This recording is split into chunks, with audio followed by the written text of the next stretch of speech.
Şunlar hormatlanan bedet mertebeli prezidentimiz. Assalamu alaykum.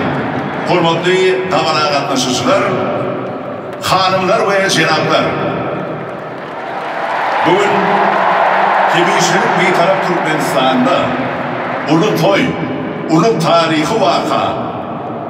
Bugün yapıp binalarda ve seviş turnuvası boyunca 5. Asya oyunları tabarali yağdaydı açılıyor.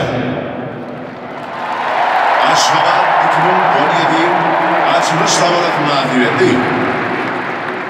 Türkmenistan'ın prezidenti Hormatly Gurbanguly Berdimuhammedow Türkmen halkını hem de ehli mihmanlarını tüy sürekli kutlayan.